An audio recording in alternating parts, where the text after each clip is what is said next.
Hello, everyone, and welcome back to Fury the Outlands, the D&D campaign where we all talk about nuts. I fucking love it. I love nuts. I love it.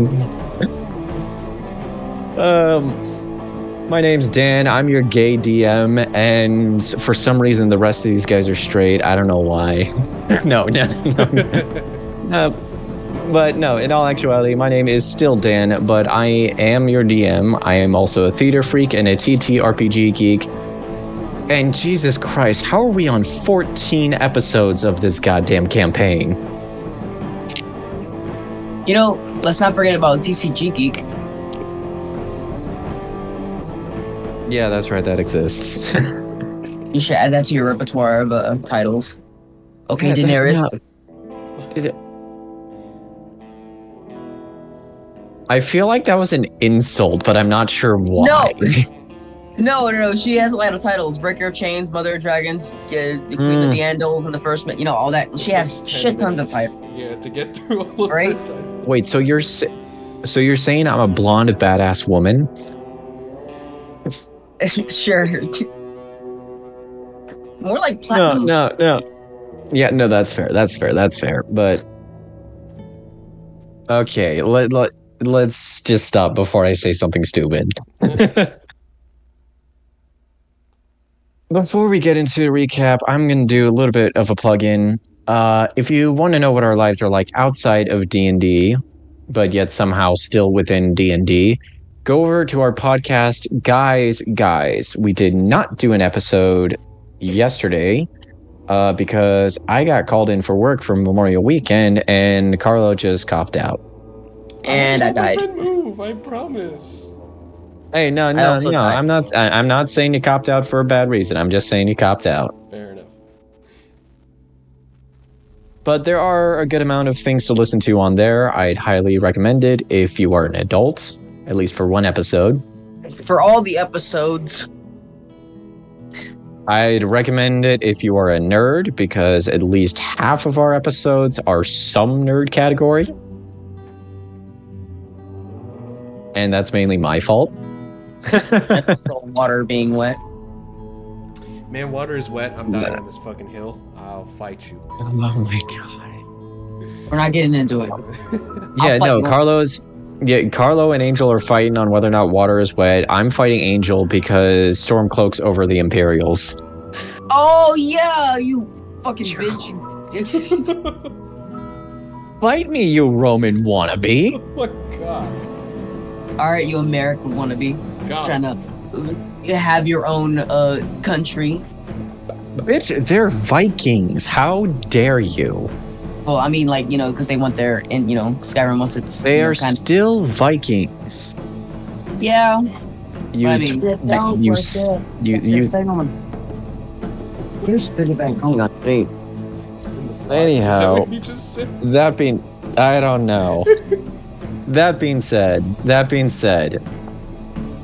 let's get into the recap before we get into several fights at once. So, last we left off our players, they were seeking temporary sanctuary within the Temple of the Sands, headquarters to the Sisters of the Flame.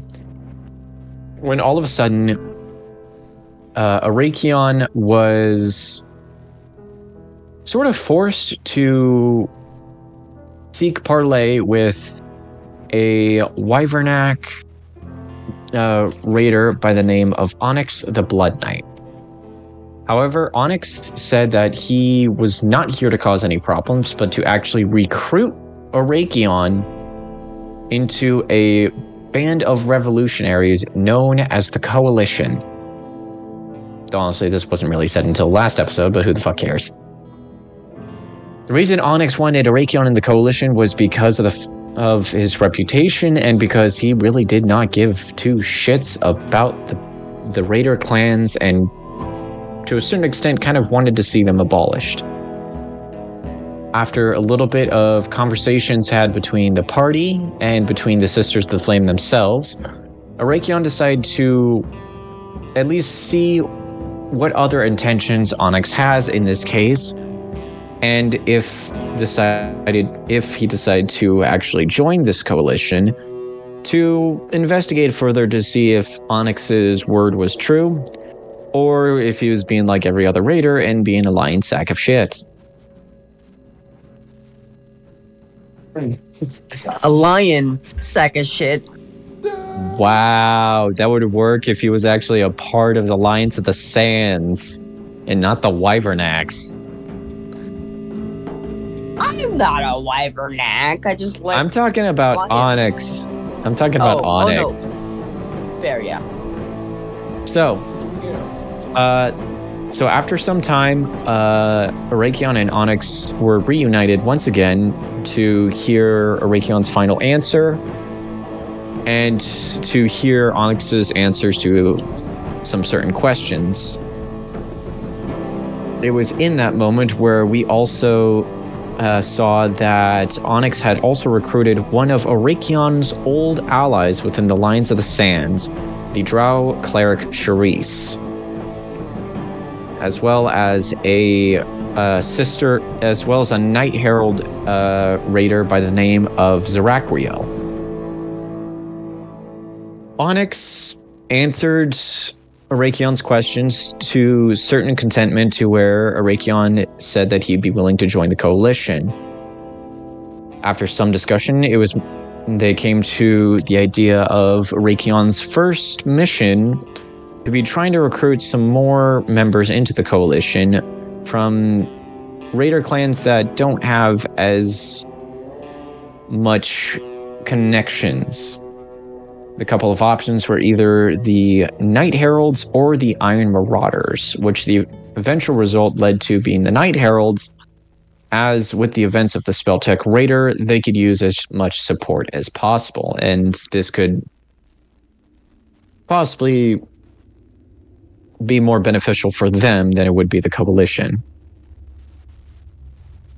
After that, Onyx and the few members of the coalition went their separate way, leaving Arakion and the Sisters of the Flame to rest for the night before Arakion and the party made their way once again into Night Herald territory.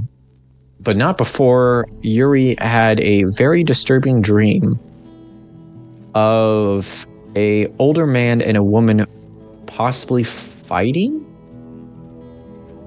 More on that later, but for right now, we return to the morning. As of now, Yuri, it's been a little bit since you woke up from your dream. You are still within the room that you and the party are staying at within the Temple of the Sands. At this point, you've been awake a little bit longer than everyone else, as at this point, I'd say you haven't really gotten whatever visions of the dream you had out of your mind. Between the voices, the visions, the woman whose eyes bursted into flames, the axe that you saw being held by someone else.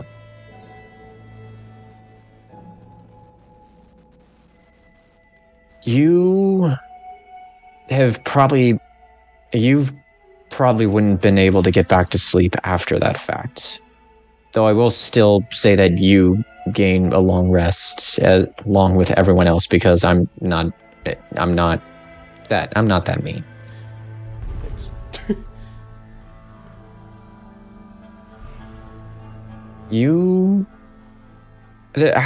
Aside from how I've kind of described it, how else would you think Yuri would be kind of processing the events of of the vision that he had this last night? Yuri, he's sitting in bed, kind of gasping for air, completely sweating as much as a fire genasi can sweat. And just kind of staring blankly. I think Yuri, honestly, what Yuri's feeling is both confusion and just like anger. Because I think Yuri has no idea what honestly the fuck like any of that means. He's still trying to piece like his destiny together and how it ties to the bigger picture. But also he's like, what he wants is not to be of service to her. And to him, it feels like that's an inevitability. So he's just kind of in his mind, he's like, fuck all that bullshit. He's like, fuck that. He's like, nah. Fair. After some time, you see the sun begin to rise along the desert in which the temple resides in. A little bit longer, Raytheon and the rest of the party managed to wake up. As usual, you all get a long rest, but honestly, that doesn't really matter because you guys haven't been in a fight yet. But yeah, Raytheon and Kristalina, you guys eventually wake up. You see that Yuri is already awake, and Yuri, would you say that you're like trying to hide the fact that you're a little shooken up right now, or is you just still at this point it's just kind of like whatever? He's kind of just like whatever, yeah. Yeah. So yeah, no, you guys can visibly see that Yuri is a little bit shooken up, dazed. That some thoughts are just kind of trailing through his head and not really kind of aware of his surroundings 100% right now.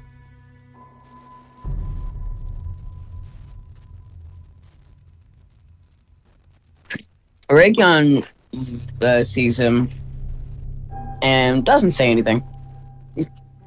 He just doesn't. He wouldn't say anything. No. Yeah. Kristalina probably would. She would at least go up to him and ask how he was doing. See if he wanted to talk about anything.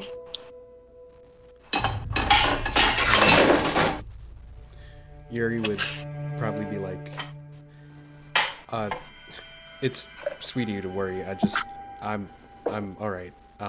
Just the whole stress of this journey has been just getting to me, but I'm okay. Thank you, though. All right. You know, I'm here if you ever need to talk about anything. The perks of it is, after this whole thing is done, you're probably never going to see me again. So if there's anything you need to talk about with someone that you don't really want anyone to know, I'm that person. Great.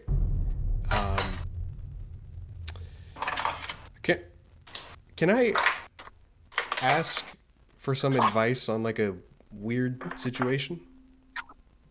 I can certainly try and answer. What's up? If you knew that, like, there was a... I can hear myself. He's like, if you knew there was a curse and that someday, you know, you would just disappear and you don't know what's going to cause it, but you know someday you're going to vanish and you've been trying your whole life to stop it from happening, but it doesn't feel like you can because you can't find the answer and it's driving you insane, and all the past generations of your family are also rooting for you to find the answer, and you want to find the answer so you can stay with your family.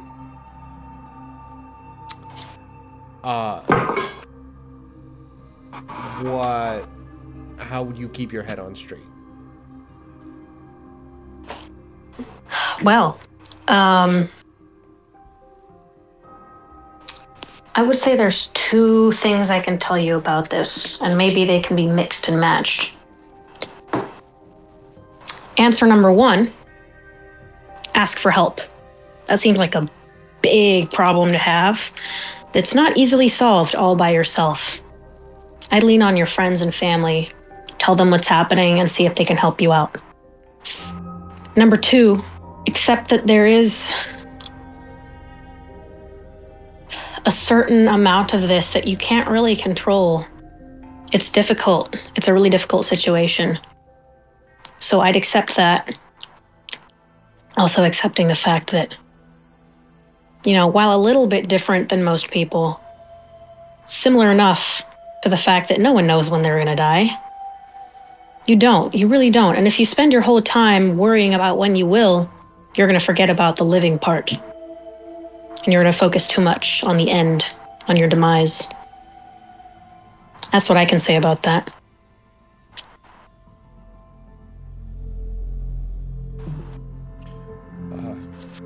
Thank you. Sorry to drop that bomb on you out of nowhere. Sorry. It's really no problem. I'd rather this than you being cold or... I don't know, man. We're kind of stuck together, so it's nice to get closer and hopefully become friends at some point. Yeah. Well, we'll see about that. All right. I look forward to it. I'll end up convincing you sooner or later. That sounds a little worrying.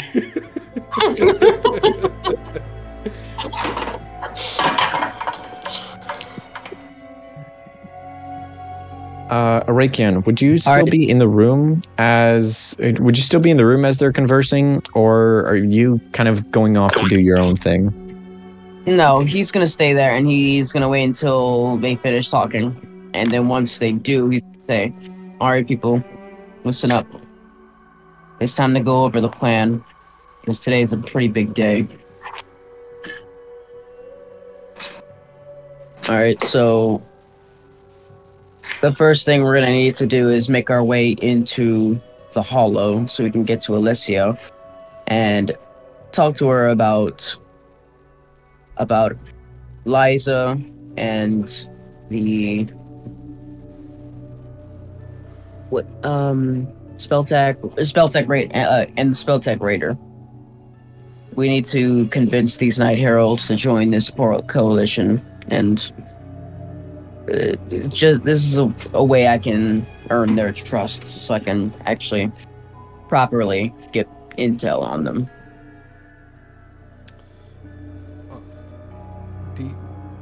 Do you reckon, brother, that they won't kill us on sight, or that Alessia doesn't hate us?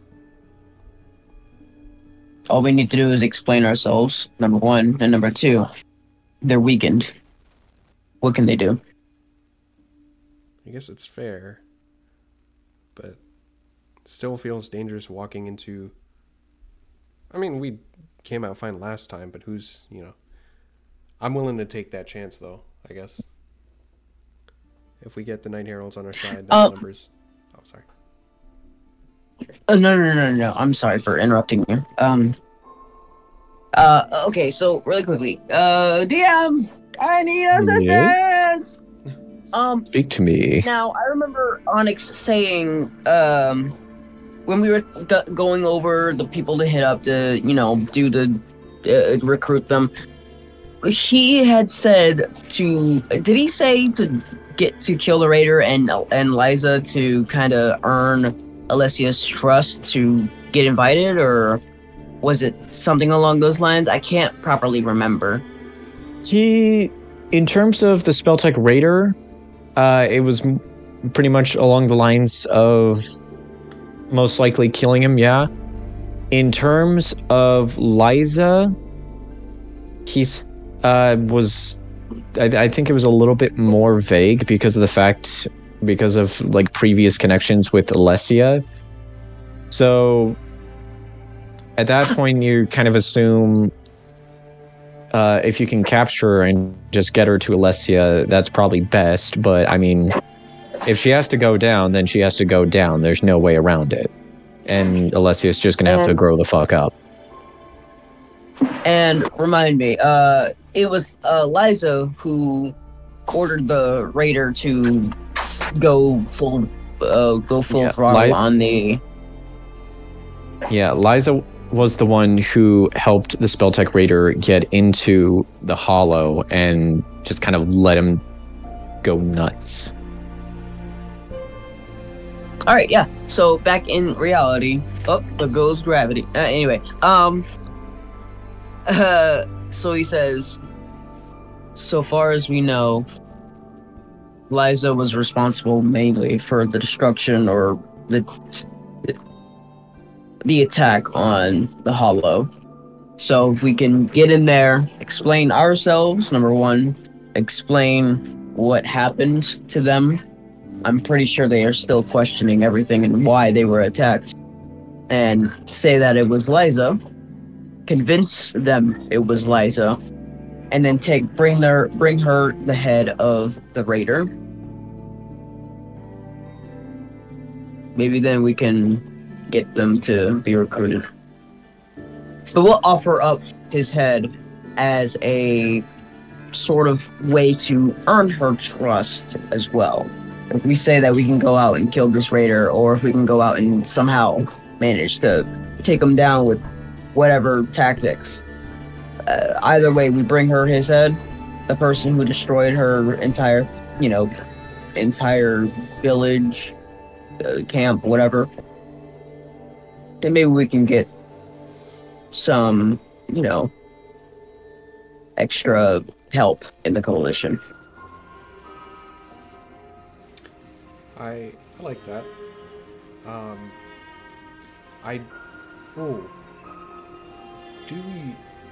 Do you know, brother, if Onyx has ever had any history? The Night Herald?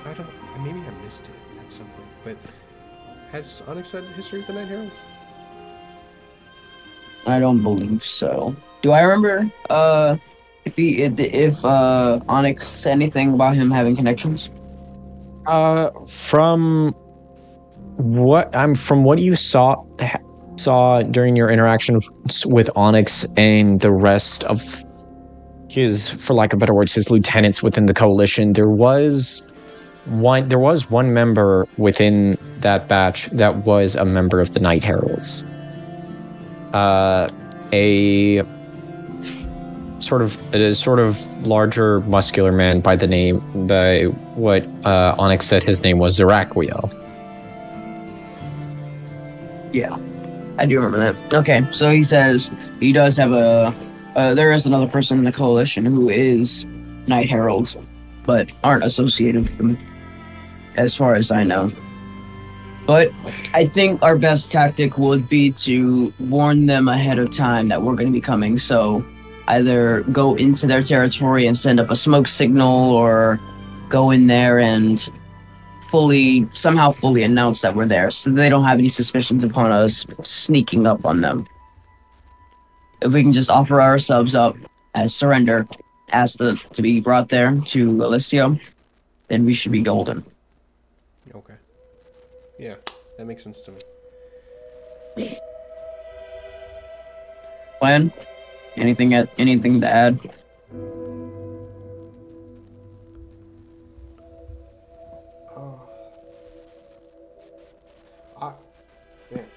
I would just think, man.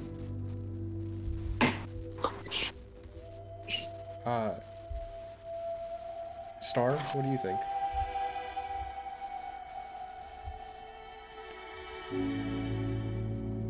I guess that's all right. I don't know much about this kind of thing, so I'll just do my best to follow what you guys do and be of use.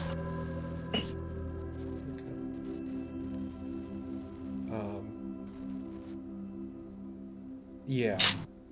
My only thing was, like, I don't know if personally, like, Alicia had any, like, past beef or grievances with Onyx at all. So that was my, like... Well, we can mention him. fair. That's my only... At least until we, brought up unless we have to bring up the raider first. Once we get that done, Okay. then we can start mentioning Onyx. We just need to make sure that she knows that we are just trying to get things done for her. That sounds good to me then. Plan suits everybody's needs. Yes, sir. All right, then. Let's get moving. Let's pack this shit up and let's get going. And then he starts moving around, packing his stuff up. Yeah. You head out, make your way over to your cruiser, start packing stuff up. Everyone else kind of following suit? Yes, sir. Yeah. Yeah. Better stick together. Yeah, no, you make your way down. Doesn't take too long to get the rest of your stuff packed. You see Rogue is kind of waiting for you outside by your cruiser. Just kind of looks over to you, Arakion, and is like, so you're really doing this, huh? Who says that again? Rogue looks over to you, Rakion, and goes, so you're really doing this, huh? We are. And actually, you were the one I wanted to see. Yeah. Couldn't really let you all go without saying goodbye. Girl, Quick what you pause. talking about? I'm asking you to... Oh. I'm a little bit confused about what the plan is. And why it's dire. Okay, so yeah, Coalition came by, and we need to earn their trust. So, bringing plan... Is this a trickery kind of earning trust? Like you're No, it's more like... Well, Honest. kinda... So basically, this guy Onyx is a part of is kind of starting a group that works outside of the Raider clans to try and make the Outlands more of a unified nation instead of a roaming wasteland. And to do so, it is trying to recruit people into trying to strengthen his numbers, which is one of the reasons why he came to Arakion, and one of the reasons why he's sending Arakion out to head into the territory of the Night Heralds, seeing as they have been weakened after being attacked by what's pretty much only known as the Spelltech Raider.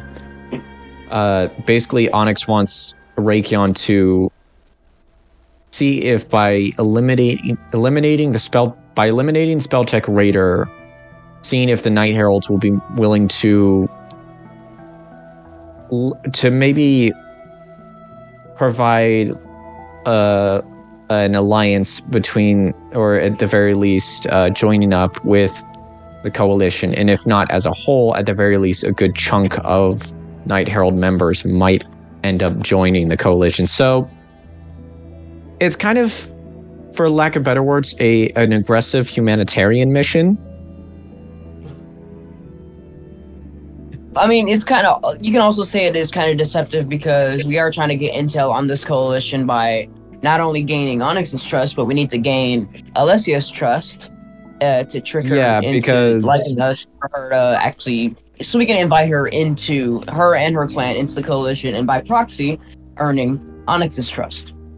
Which does have a bit of secrecy because Onyx has Onyx doesn't have the best reputation within the Outlands. He's not evil, but he's not necessarily a good guy. He's basically a very aggressive, black-scaled Batman. Shady. We don't like him. I mean, He's shady. Yeah, he's shady. He's very shady. He's very shady. Okay. Oh shit, actually in that case he's more like the Red Hood than Batman. Yep. Just without the guns. Yep. That's my thing. But yeah, so going back to the thing. Oh yeah. We were with Rogue, right? Yeah. Yeah. So he says, "What are you talking about? I'm asking you to come with us."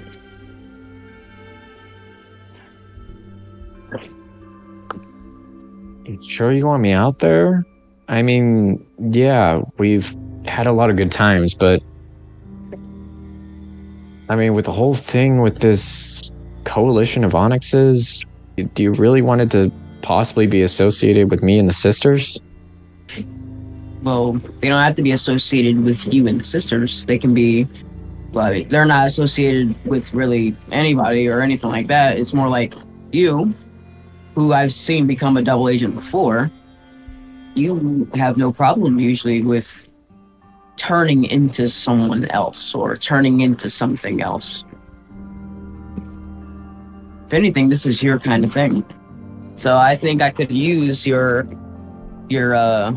abilities to assist me in gaining the trust so that this guy doesn't do any more shady stuff.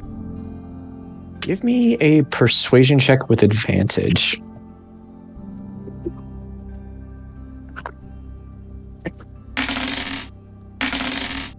Oh yes. God damn. 18. You see Rogue kind of lean back on the car a little bit more, head tilting up. You can see she just kind of takes a deep sigh and is like, I hate it when you're goddamn right. Alright. Yeah, at the very least, I'm gonna have a little bit of time to really use one of my fucking aliases and come up with paperwork and shit. And I'll leave all that to you. We're currently packing up right now, so you'll have a nice amount of time. Yeah, no, I'll grab my runner. I'll see you in a little bit. Alrighty. Just kind of walks away and mutters in halfling. Raken, if I'm not mistaken, you speak halfling as well as draconic, don't you? I do. So you understand this. Everyone else, I don't think... Yeah, no. No one... Yeah, so aside from you, nobody else understands this. And you just pretty much hear, man, Sasha's gonna kill me.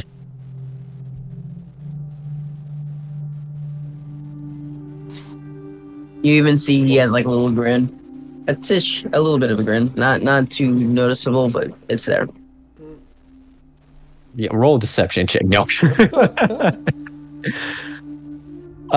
So yeah, a little bit more time goes by. You're packing up the rest of the cruiser. Eventually, Rogue comes by with her runner. You see her leather armor is different from what you've seen her usually wear before. Instead of in this time around, it's kind of got more of a medley of different sort of earthly tone colors. It looks like it's kind of meant for blending into like various different environments and whatnot. Arakion, you've seen this outfit before. It's basically one of the armors she has whenever she's trying to either go, for lack of better words, undercover and be a double agent for any circumstance. But it's a look that you've been all too familiar with before. Alrighty. So who am I speaking to?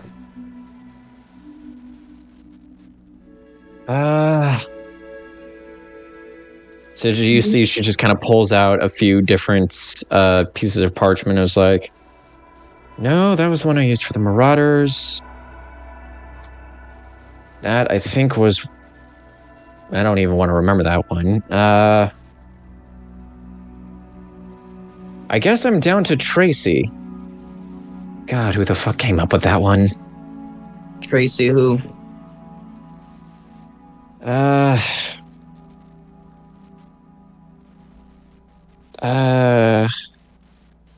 Honestly, I don't even think it matters at this point. Tracy's enough of an alias that nobody's gonna know who the fuck I am. How about Linda Burger? She just looks at you, fucking dead stares, like, yeah, the last time you came up with an alias for me, we ended up getting chased halfway across the fucking desert. No, thank you. How about Drake? Draik. That one's good. Tracy Drake. And that's Alright. Draik. You motherfucker. Throwback. Oh, you cheeky fuck. This is I would almost have worse said than... Yeah, no, the fuck you don't. This is almost worse than Sam Riegel pulling out his water bottle, I swear. And for those anyone who's watching this that's also a critter, if you know, you know. You see, she just looks at the paper, takes some form of pencil, writes it down, and is like, alright, that's not the weirdest name I've heard at this point. Shit, I might actually be able to work a decent disguise out of this, too.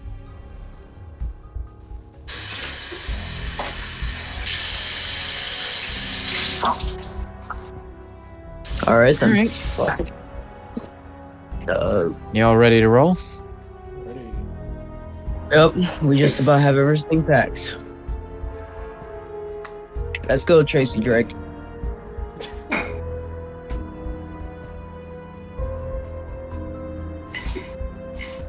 Alright, so with that said,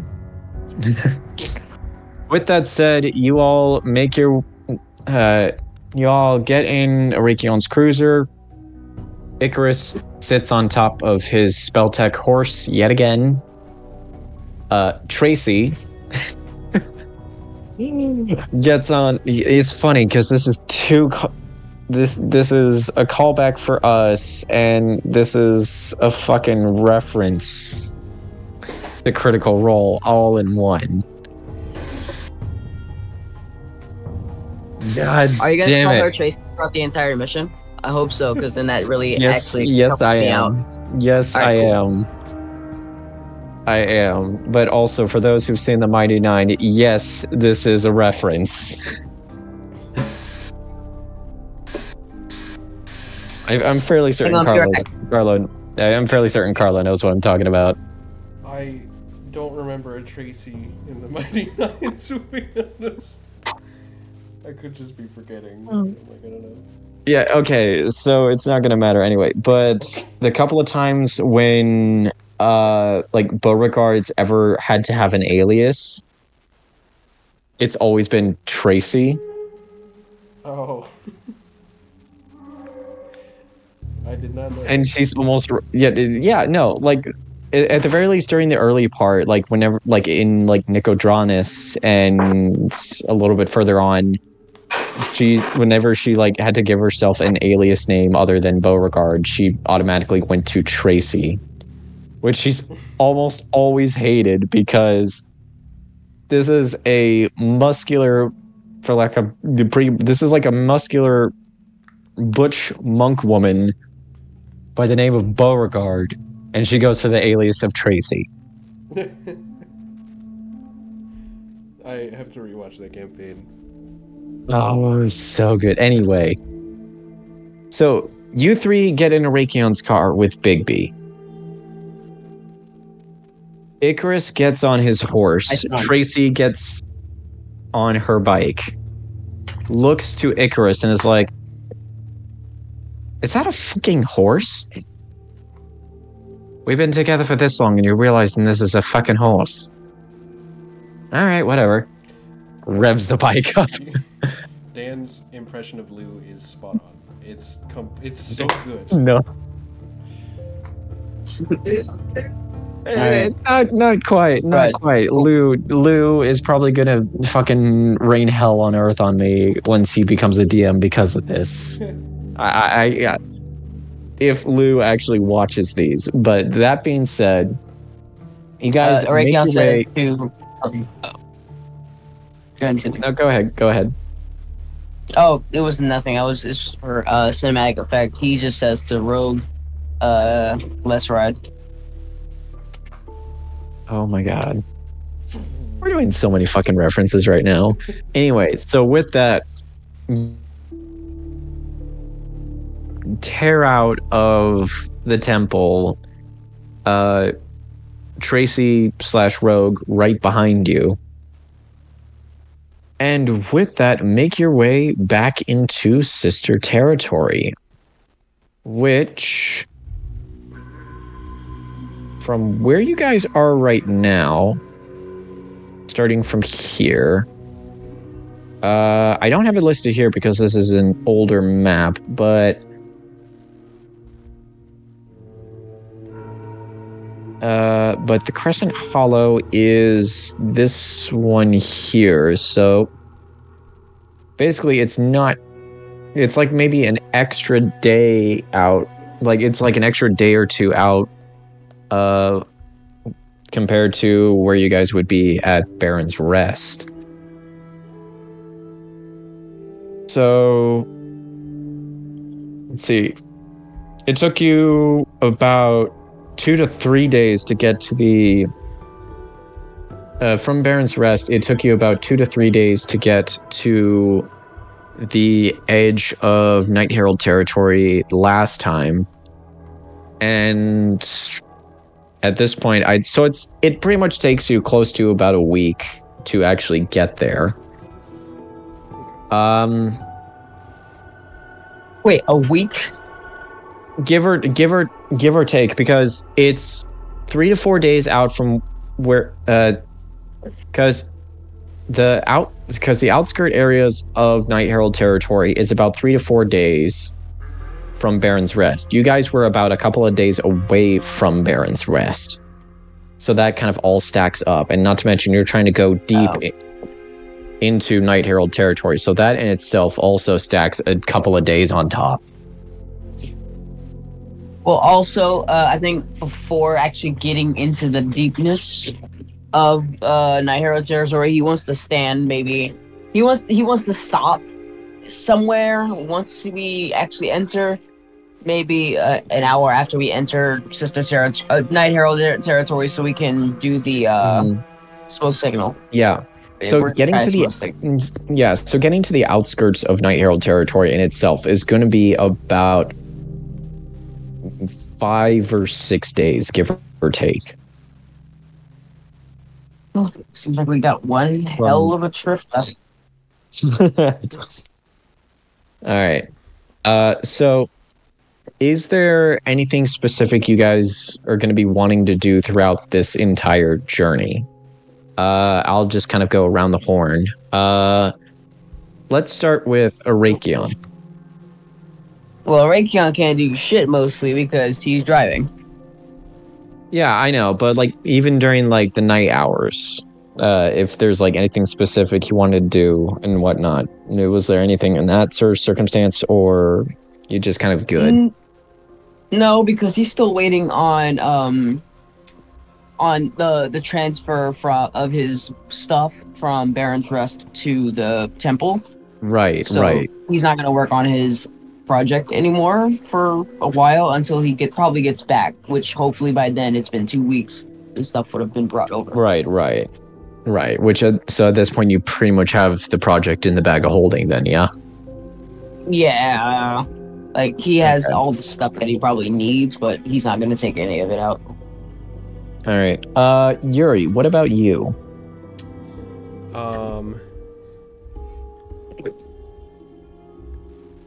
Honestly, Yuri is gonna do like one thing. Sorry, I have to remember a name real quick. Does Yuri have like, I don't know if I asked this before, but does Yuri have some kind of like paper he can write something on or anything like that? Let's see, what gear do you have? You have.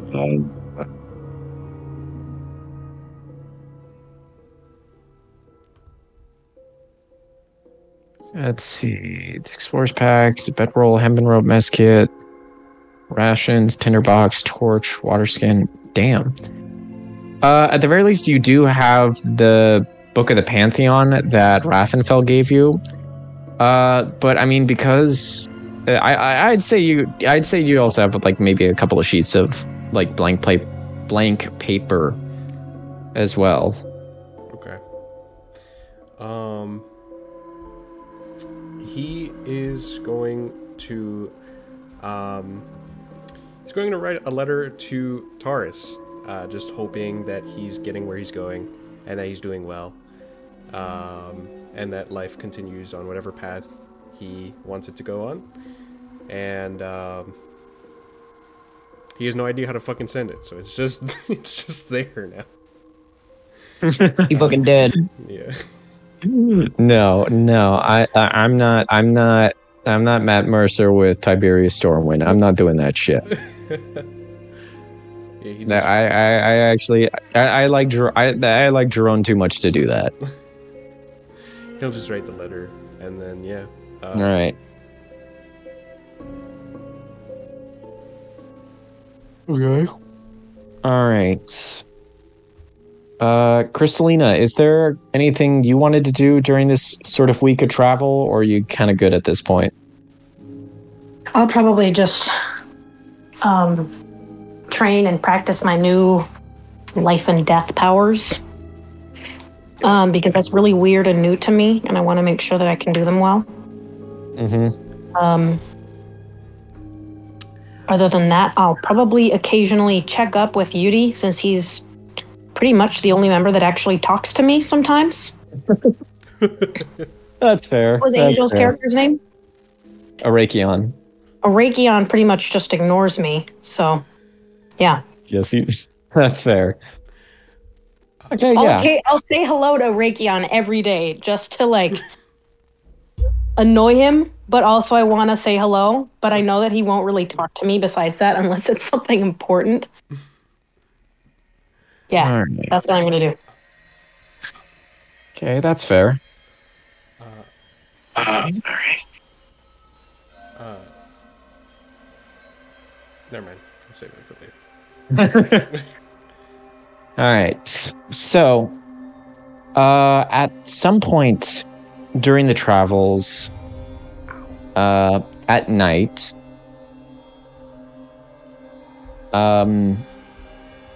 actually, Crystalina, this is for you. So, some point in like the middle of the travels, in the travel and whatnot, at sort of like the dead of night, you are going to bed like everyone else. One of the others is standing watch for the night, probably Rakion. You're not 100% sure at this point. But as you close your eyes, for sort of the briefest of seconds, you open them again to find yourself in kind of a different location. It's somewhat similar to the sort of similar to the semi-office-like building that you are, Mage's laboratory that you were in when you first came here. But it's for some reason a lot more open. It's like you're sitting within like the same area. It feels like looking around it, it looks like you are within the Outlands, but something about the hues itself are very different. It's sort of this swirl once again of blues and violets and sort of this swirl of energies that just kind of shift throughout the area itself. You do not see any of your party mates.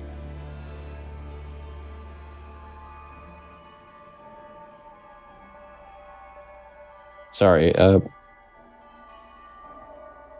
you do not see any of your party mates, but you do eventually hear a voice semi-familiar to you go, wow, this has definitely been an interesting turn of events. You kind of look next to you and sitting on top of something, you're not entirely sure what, is Cassian, the avatar that you ran into when you first came here.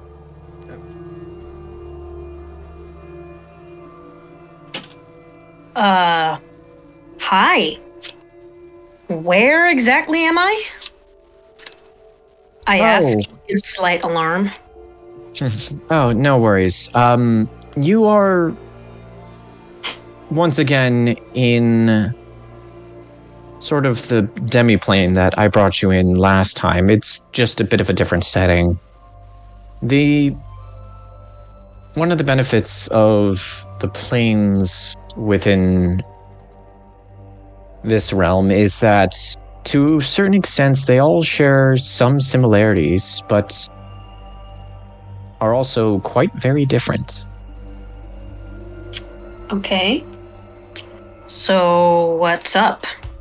What do you need? Sorry to ask that way. I don't mean to be rude. It's just there is a reason you brought me here, isn't there? Yes and no. I will say that you probably can already tell, but I've been watching the events that have transpired while you have been here for quite a while, and I'll admit, some of the things that have happened are not entirely what I was expecting. I mean, the fact that the blue Draconry child was tied to someone that is of your past, the fact that they have even stronger ties to past events here within Mithrin, it's... Okay, quick out-of-game pause. I don't think I got that part. There's someone tied to my past? So... Events that were tied to my past? So, Ryukai Krestos Tenjiro, the... Oh, the grandson. Yeah, your grandson. Jason's grandson, Lucas's son, and nephew to Dawn. Okay. And that's all he means by that? Yes. Okay, cool.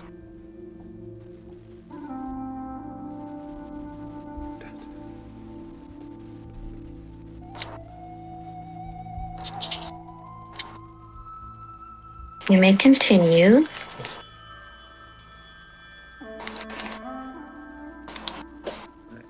And it's like, well, like I said, we have come across people like you as before, and I'm honestly surprised that this is the same group of people.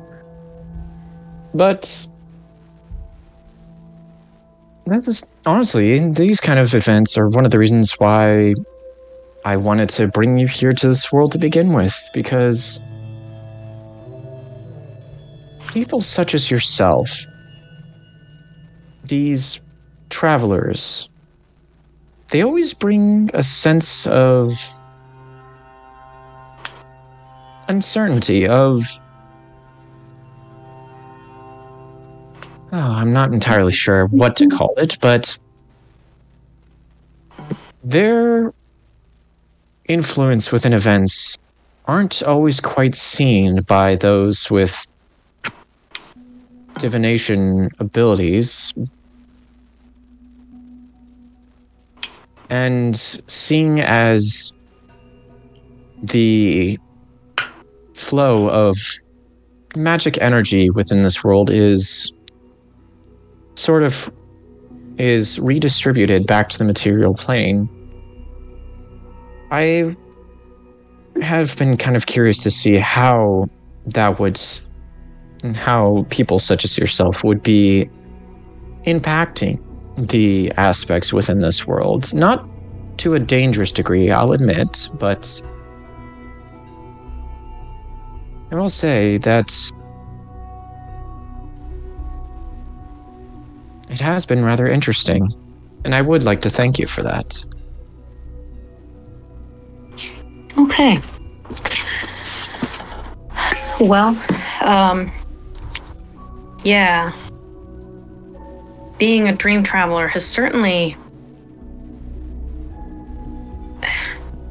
It's been very interesting.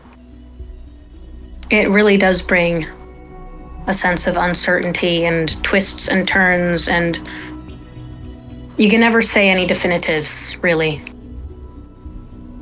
Because unexpected things happen all the time. I don't think I'd ever dare to say anything is impossible while dream traveling. Though that being said, I am sorry to hear that the supposed one that ended up impersonating one of the primordial gods ended up being someone you have sort of friendship with. I had no idea that would happen. Okay, another pause. Are we talking about your grandson again? No, we're talking about Dawn. Oh, Dawn impersonated God. I have missed so much. Dawn was... So before you met Ryukai, apparently there was some time in this world's history where Dawn was accidentally caught impersonating the goddess of fire, in which she went through a whole process to kind of apologize for it, and supposedly that was all cleared up. Ryukai was accused of being a descendant of the dragon Tiamat, in which case he would be used he, along with 4 others, would have been used to try and bring Tiamat back to the material plane for chaotic destruction, because she's an evil bitch. Okay. So yeah, you see Cassian goes, yeah, I don't entirely know. Like I said, a lot of this stuff is random. I had no idea that woman was your friend. Honestly, I didn't know her at the time. Though the idea that her nephew was assumed to be descendant of Tiamat, I don't understand how that came through. That they do not share any similarities whatsoever. Believe me, I've met Tiamat. Well, if there's anything I know about the Chenjiro family, it's that they're all crazy, very unpredictable, and yeah, expect the unexpected with them. So, also, I'll make a little correction to your statement there. We are friends. She is my friend. That never ended. My apologies. However, I will say that as much as I feel it would be beneficial for you to have my aid to help. Unfortunately, I have no idea where she is. You'd have to... As far as I know... Actually, I don't know. My skills in being... my skills of prophecy and divination are not particularly the best, even as a divine being. Well, I appreciate your honesty and your sentiment, I suppose. Well, it's taken a while to work on such a thing. I used to be such a prick back in the day. Trust me. Several of my No, but with each different avatar, deities somehow kind of absorb part of their personality to the point where it becomes prominent within the divine as well as the mortal. So, how do deities come into being? Do you have anything similar to life and death? To being born and dying?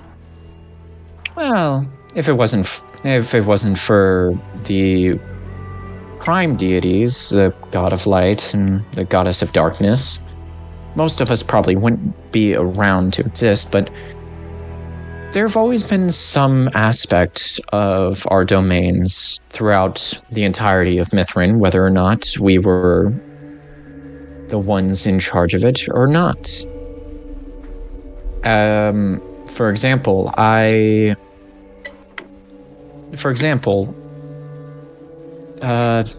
death.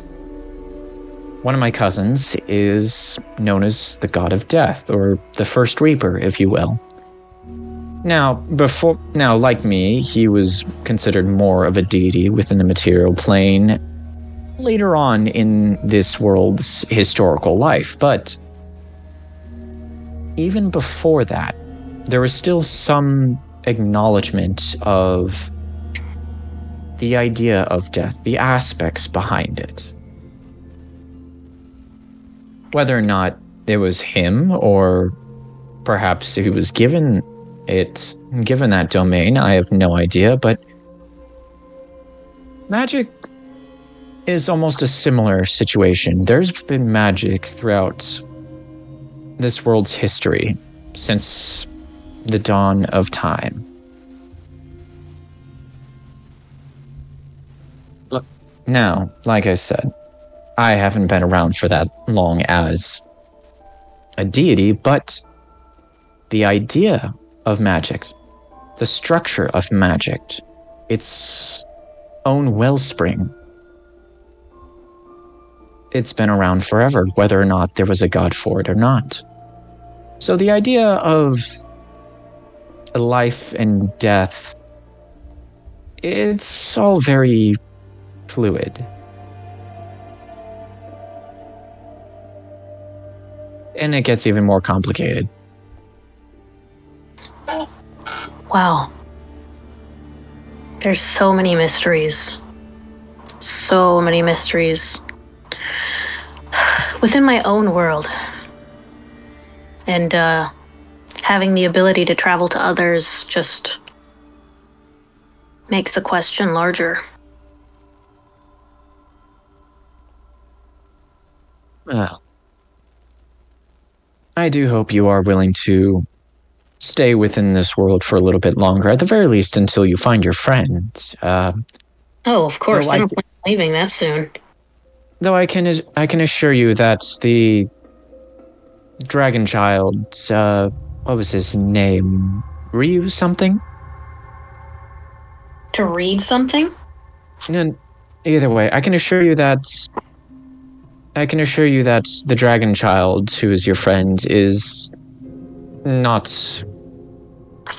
in safe hands where he is at. I can assure that he won't have any more issues, but then again, it seems like at this point he's in a safe place no matter what. Okay. Well,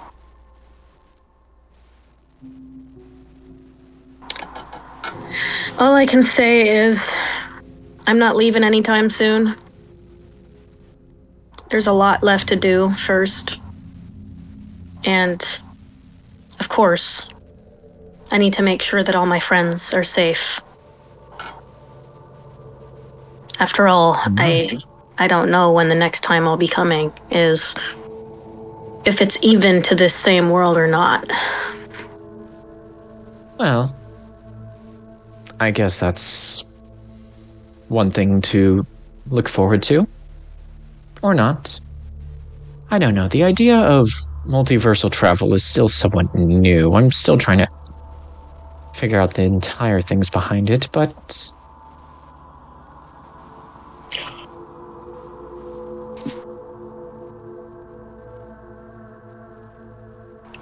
Yeah. Well, I suppose I should let you rest for now. Oh, and also, in case you're wondering, while we're having this conversation, technically you're not really here, so your body is still asleep over in the material plane. That's a lot less weird than most people might think. Oh, no, trust me. Wait, so hold on. It makes sense, but it's still a little odd. So my real body is in my world sleeping. And then this part of my body is in this world sleeping while my consciousness is here?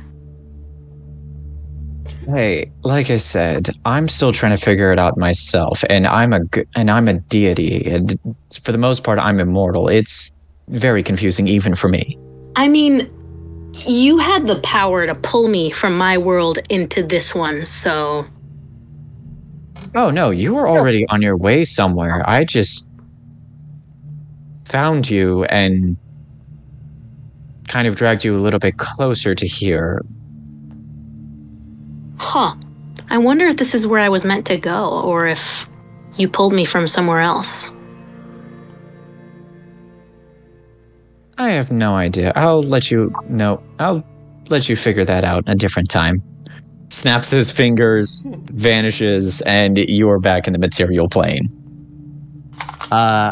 Also, I hate to do this, but we are actually going to call this session a little bit early because I got called in. So, Shit. yeah. It's fine. So we're going to leave it there. Life happens. Yes. Yeah. Life happens, so we're going to leave it there. Thank you so much for playing, even though it was very short. We are not having a session next week because I have a party to get to. But in 2 weeks, we'll be back.